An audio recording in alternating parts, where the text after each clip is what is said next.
السلام علیکم ورحمۃ اللہ وبرکاتہ۔ دو چیزیں ہیں جن سے انسان کو اللہ تعالیٰ کی معرفت حاصل ہوتی ہے۔ ان دو چیزوں کے بغیر اللہ تعالیٰ کی معرفت ناممکن ہے۔ وہ دو چیزیں کون سی ہیں؟ ان میں سے ایک چیز ہے محبت الہی، اللہ تعالیٰ کی محبت، اور دوسری چیز ہے خشیت الہی، اللہ تعالیٰ کا ڈر، اللہ تعالیٰ کا خوف۔ دل میں اللہ کی محبت بھی ہو اور دل میں اللہ کا ڈر بھی ہو تو اس بندے کو اللہ تعالیٰ کی معرفت نصیب ہو سکتی ہے۔ ہو جاتی ہے نہیں، ہو سکتی ہے۔ حضرت ابن عثمان مکی رحمۃ اللہ تعالی علیہ آپ فرماتے ہیں کہ اللہ تعالیٰ نے انسان کے جسم سے پہلے انسان کے دل کو بنایا۔ دل پہلے بنایا، جسم بعد میں بنایا۔ چار چیزیں ہیں انسان کے پاس۔ ایک انسان کا جسم ہے، ایک انسان کا جسم کے اندر دل موجود ہے، تیسری چیز انسان کی روح ہے، اور چوتھی چیز انسان کا باطن ہے۔ اللہ تعالیٰ نے ابھی انسان کا جسم نہیں بنایا، انسان کا دل بنایا، انسان کی روح بنائی، انسان کا باطن موجود تھا، جسم بعد میں بنایا۔ جب اللہ تعالیٰ نے انسان کا دل بنایا، ابھی جسم بنا نہیں تھا، جسم بنا تو بعد میں دل جسم میں منتقل ہو گیا۔ جب ابھی جسم نہیں بنا تھا تو انسان کے دل کو کہاں رکھا؟ اللہ تعالیٰ نے انسان کے دل کو اپنے مقام محبت میں رکھا۔ انسان کا دل ہر وقت اللہ تعالیٰ کی محبت میں رہتا تھا، اور اللہ تعالیٰ کی محبت کی تجلیات ہر وقت انسان کے دل پر نازل ہوتی رہتی تھی۔ انسان کا دل اللہ کی محبت میں ہمہ وقت مشغول رہتا تھا۔ پھر انسان کی روح اس کو دل سے بھی آگے کے مقام پر اللہ تعالیٰ نے اپنے مقام قرب میں رکھا۔ انسانی روح ہر وقت اللہ کے قرب میں ہوتی تھی، اور اللہ کے قرب کی تجلیات انسان کی روح پر پڑتی تھی، اور انسان کا باطن یہ روح سے بھی آگے کے مقام پر اللہ تعالیٰ کے وصل ملاقات کو کہتے ہیں۔ اللہ تعالیٰ کے وصل کے مقام پر اللہ تعالیٰ نے انسان کے باطن کو رکھا۔ یہ تین چیزیں جب جسم ابھی نہیں بنا تھا۔ انسان کا دل اللہ تعالیٰ کے مقام محبت میں تھا، انسان کی روح اللہ تعالیٰ کے مقام قرب میں تھی، اور انسان کا باطن اللہ تعالیٰ کے مقام وصل میں تھا۔ اور یہ تینوں مقام ایک دوسرے سے بڑھ کر ہیں۔ پھر جب اللہ تعالیٰ نے انسان کا جسم بنایا تو دل کو جسم کے اندر قید کر دیا۔ دل انسان کے جسم میں قید ہو گیا، اور انسان کی روح وہ دل میں قید ہو گئی، اور انسان کا باطن وہ روح کی قید میں آ گیا۔ یہ سارے ایک دوسرے کی قید میں آ گئے۔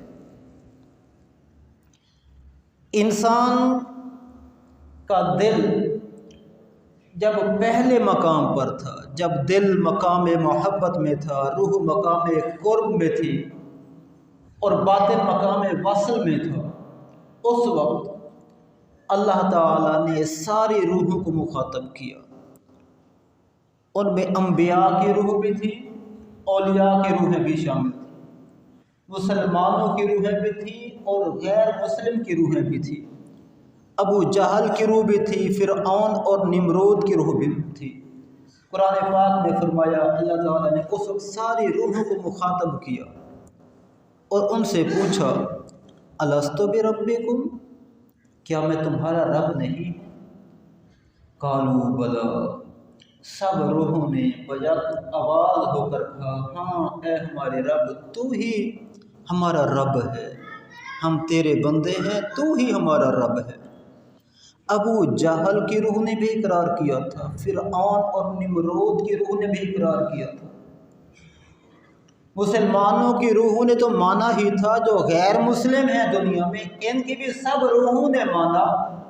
جو آج اللہ کا انکار کرتے ہیں اس وقت جب ان کے دل مقام محبت میں تھے، روحیں مقام قرب میں تھیں اور باطن مقام وصل میں تھا، سب کی روحوں نے اقرار کیا ہاں اے ہمارے خالق، تو ہی ہمارا رب ہے۔ اس وقت اس حال میں اللہ تعالیٰ نے فرمایا لَقَدْ خَلَقْنَا الْإِنسَانَ فِي أَحْسَنِ تَقْوِيمٍ۔ مسلمان کا نہیں کہا، انسان، کہ ہم نے سارے کے سارے انسانوں کو بہترین صورت میں پیدا کیا۔ لَقَدْ خَلَقْنَا الْإِنسَانَ فِي أَحْسَنِ تَقْوِيمٍ۔ پھر جب دل جسم میں قید ہوا، روح دل میں قید ہوئی، باطن روح میں قید ہو گیا، ایک دوسرے کی قید میں آ گئے اور انسان کو دنیا میں اتار دیا۔ دل جو مقام محبت میں تھا وہاں سے باہر آ گیا، روح جو مقام قرب میں تھی وہاں سے دور چلی آئی، اور باطن جو مقام وصل میں تھا وہ وہاں سے دور ہو گیا، دنیا میں آ گیا۔ اللہ تعالیٰ نے اس کے بارے میں ذکر فرمایا ثم رددناہ اسفل سافلین، پھر ہم نے انسان کو اس سفلی دنیا میں، گھٹیا دنیا میں بھیج دیا، جو حرص کی ماری، لالچ کی ماری دنیا ہے، مادی دنیا ہے، جہاں ہوس پرستی ہوتی ہے، ہم نے انسان کو اس دنیا میں بھیج دیا۔ لَقَدْ خَلَقْنَا الْإِنسَانَ فِي أَحْسَنِ تَقْوِيمٍ۔ پہلے جب مقام قرب میں، مقام محبت میں تھا تو ساری روحوں نے کہا تھا قالوا بلا، ہاں اے ہمارے آقا تو ہی ہمارا رب ہے۔ جب دنیا میں آ گیا اللہ تعالیٰ نے اس کو فرمایا ثم رددناہ اسفل السافلین، سفلی دنیا اس کو قرار دیا، گھٹیا دنیا، ہوس کی ماری۔ جب انسان ادھر آیا تو اپنا سبق الست بھول گیا، اپنا مقصد بھول گیا، اپنا وہ مقام بھول گیا، ایسے ایسے بھولتے بھولتے بالکل ہی بھول گیا۔ انسان کا دل جو مقام محبت میں قیام پذیر تھا وہ بھول گیا کہ میں کہاں سے آیا ہوں۔ انسان کی روح جو اللہ کے مقام قرب میں کتنے ہزار سال تک موجود رہی، بھول گئی کہ میرا مقام کیا تھا۔ ادھر ہوس بھری دنیا میں آ کر ہوس میں مبتلا ہو گئے، اپنا بندہ ہونا بھول گئے، اپنی ذمہ داری بھول گئے، عبدیت بھول گئے، عبادت کرنا بھول گئے، اللہ کو یاد کرنا بھول گئے، اس سفلی دنیا میں آ گئے تھے۔ اس دنیا کے اثرات ہوئے، ایک اس دنیا کے اثرات ہوئے، دوسرا جس مقام سے آئے تھے مقام محبت، مقام قرب، مقام وصل، ان سے دوری ہو گئی۔ یہ دو چیزیں جب ہوئیں تو انسان سارا کچھ بھول گیا۔ اللہ تعالیٰ نے اپنے انبیاء کو بھیجنے کا سلسلہ جاری فرمایا اور سب سے آخر میں اپنے پیارے حبیب صلی اللہ تعالی علیہ وآلہ وسلم کو اس دنیا میں مبعوث فرمایا اور کہا کہ اے محبوب آپ جائیے اور لوگوں کو وہ سبق یاد کرائیے جو یہ بھول چکے ہیں۔ یہ آئے تو تھے یاد کر کے، سب نے کہا تھا، اقرار کیا تھا ہاں اے ہمارے خالق تو ہی ہمارا رب ہے۔ یہ سبق پڑھ کے آئے تھے، یاد کر کے آئے تھے، اب یہ بھول چکے ہیں، آپ جائیے اور انہیں یاد کرائیے۔ قرآن پاک میں فرمایا فذکر انما انت مذکر، اے محبوب انہیں یاد کرائیے، انما انت مذکر، بے شک آپ ہی یاد کروانے والے۔ جو چیز یاد کروانی ہے اس کا اللہ تعالیٰ نے ذکر نہیں کیا کہ کیا یاد کروانا ہے، وہ وہی سبق تھا، الست بربکم قالوا بلی والا۔ ان کو اللہ کی پہچان کرانی تھی، بتانا تھا کہ تمہارا دل کون سے مقام سے آیا ہے، مقام محبت سے۔ تم تو مقام محبت کے رہنے والے تھے، تم تو اللہ تعالیٰ کے مقام قرب کے رہنے والے تھے، تم تو اللہ تعالیٰ کے مقام وصل میں رہنے والے تھے۔ اس سفلی دنیا میں آ کر کیوں اپنا مقام بھلا دیا تم نے؟ کیوں ہوس کے پیچھے بھاگ رہے ہو؟ کیوں اس مادی دنیا کے پیچھے پڑے ہو؟ اے محبوب جائیے اور آپ ان کو یاد کرائیے۔ جب اللہ کے محبوب نے لوگوں کو یاد کروایا تو کچھ لوگوں کو یاد آ گیا اور کچھ یاد نہیں کر سکے۔ جن کو یاد نہیں آیا وہ ابو جہل بنے، وہ عتبہ اور شیبہ بنے، اور جن کو یاد آ گیا ان میں سے کئی دھاڑے مار کے رونے لگے، یا اللہ ہم تو تجھ سے وعدہ کر کے آئے تھے کہ تو ہی ہمارا رب ہے اور ہم نے بھلا دیا تھا سب۔ یا اللہ جو مقام محبت میں، جس مقام محبت میں ہزاروں برس رہے، جس مقام قرب میں ہزاروں سال گزارے، وہ مقام محبت، وہ مقام قرب ہم نے بھلا دیا، دھاڑے مار مار کر رونے لگے۔ قرآن پاک میں اللہ تعالیٰ نے ارشاد فرمایا منادی ینادی للایمان قالوا سمعنا منادی ینادی للایمان، جن کو سبق یاد آ گیا وہ کہنے لگے قالوا سمعنا، یا اللہ ہم نے سنا، منادی ایک پکارنے والے کو، ینادی للایمان جو ہمیں ایمان کی طرف بلا رہا تھا، قالوا آمنا بربکم جو ہمیں کہتا تھا کہ لوگوں اپنے رب پر ایمان لے آؤ، جس رب کے مقام قرب سے، مقام محبت سے آئے۔ یہ ندا مکہ کی وادیوں سے بلند ہوئی، اور کبھی طائف میں یہ آواز ہم نے سنی، کبھی بدر و حنین میں ہم نے یہ آواز سنی، کبھی ہرا کے پہاڑوں سے ہم نے یہ آواز سنی، کبھی سور کے غاروں سے ہم نے یہ آواز سنی، کبھی طائف میں لہو لہان ہو کر تیرے محبوب نے ہمیں یہ پیغام پہنچایا۔ یا اللہ ہم نے اس پکارنے والے کی پکار سنی، یا اللہ ہم تجھ پہ ایمان لاتے۔ پھر جب ایمان لے آئے تو پھر شرمندہ ہوئے کہ اتنے برس تک ہم نے اللہ تعالیٰ کے مقام محبت کو بھلائے رکھا۔ تو پھر رونے لگے، اللہ تعالیٰ سے عرض کرنے لگے قالوا فاغفر لنا ذنوبنا وکفر عنا سیئاتنا وتوفنا مع الابرار، اے ہمارے رب ہم نے مقام محبت میں، مقام قرب میں رہتے ہوئے تجھ سے جو وعدہ کیا تھا اس وعدے کو اس سفلی دنیا میں آ کر بھلا دیا۔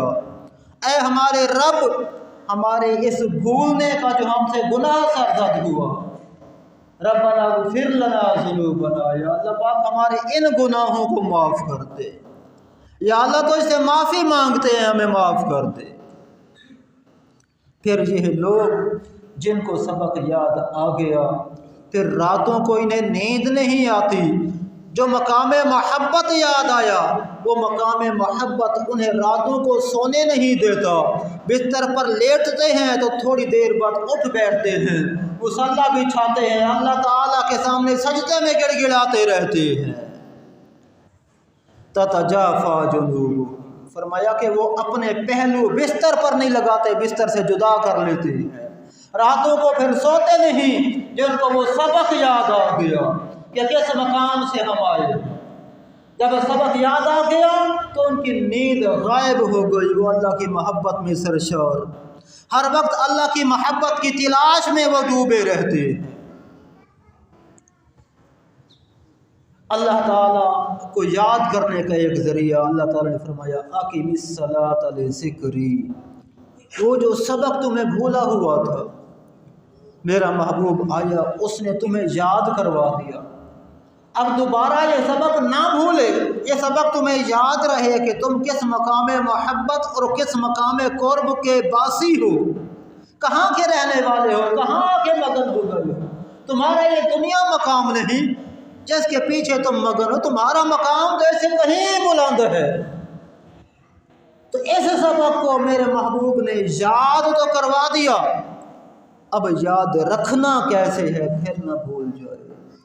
فرمایا اقیم الصلاۃ لذکری، کہ میری یاد کے لیے نماز قائم کرو، نماز میں مجھے یاد رکھو، نماز کے ذریعے یہ سبق تمہیں یاد رہے گا کہ ہمارا کوئی خالق بھی ہے، ہمارا کوئی مالک بھی ہے، پیدا کرنے والا بھی ہے، جس کے مقام محبت میں، مقام قرب میں ہم نے ہزاروں سال گزارے۔